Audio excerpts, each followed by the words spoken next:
driving, but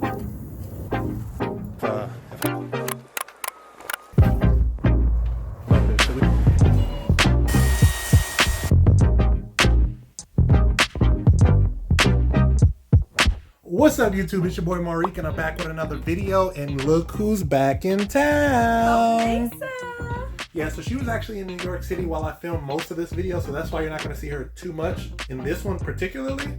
But y'all, this project took him 3 days to complete, and he was able to get it down to a 10-minute video. So better not nobody be in the comments talking about something, oh no, this video is way too long.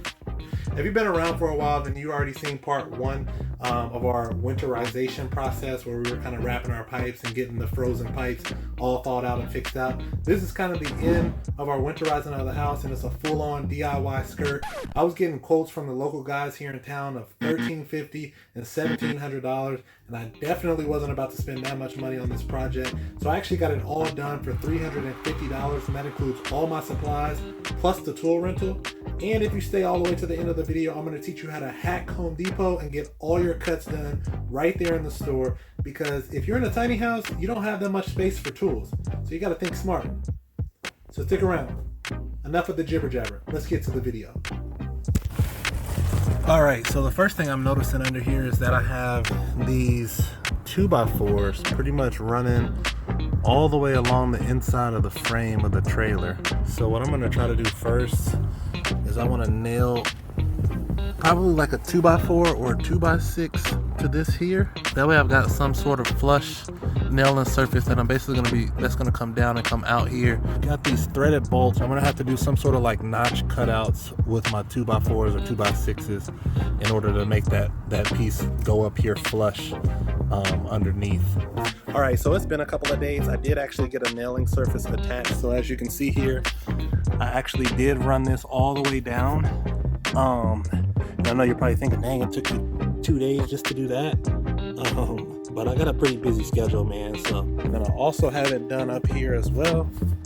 You can see it there. And I ran one here, down here. I also ran it down here. So this will make it real easy to just run like the skirting, like a flat panel across the way there. The truth is, that really shows what happens. If you came to prove, there's no reason to prove.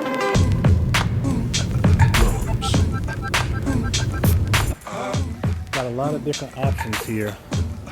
And it's like all these different plastic ones, but I don't think I like plastic really. And now you've got yourself something funky.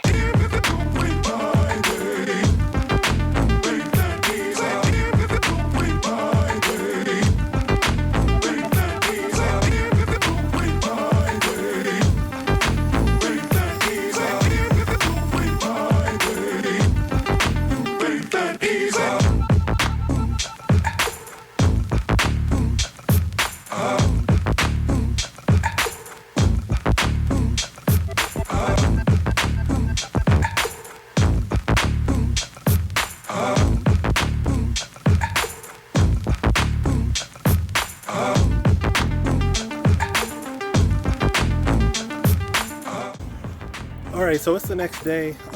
Yesterday I was able to get them all primed. I finished priming every single one of them, but I actually had to lean them up against each other so they didn't actually dry properly like they were supposed to. So today I just laid them out here just so that they had more space to actually get air and sunlight. And so from this point, what I'm going to do is, now that they're all dry and all primed and everything, I'm going to actually start taking them and seeing, you know, how they kind of fit in their current position right now at the length that they're at. And then if I need to cut some down or maybe dig some ground out around it, then I'll do that if necessary and start piecing it together. So let's get started on that.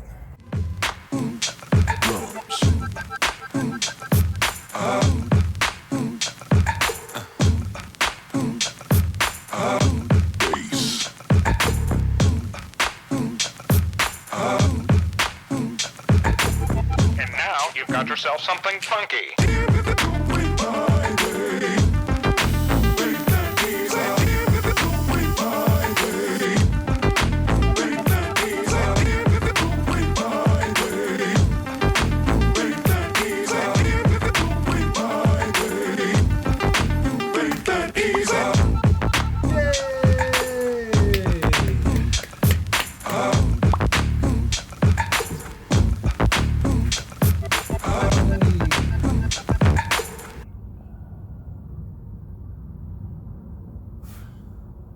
All right, down to one of the very last steps.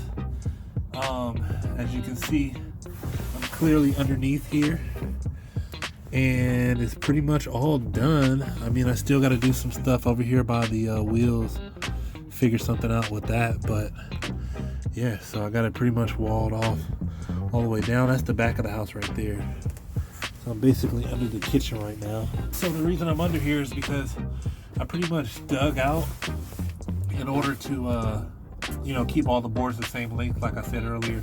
Hopefully the primer on the planks doesn't allow like moisture to get in or anything like that. But as I dug it out, it basically made it hollow. So I came under here so that I could like take the dirt and kind of put it back in the hole.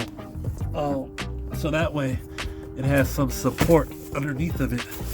So I'm just kind of taking some of my dirt and getting it put back in there, and then packing it down as best I can. But it's pretty tough to do because I'm working with tight quarters. So trying to get under my kitchen pipe right now. And that right there, folks, is called the Home Depot hack.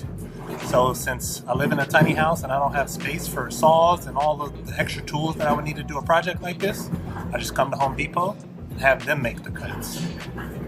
That way, I don't have to worry about storing all of those tools or anything like that. So I got all my cuts now. These cuts are 2 feet each, and each plank is 4 feet wide.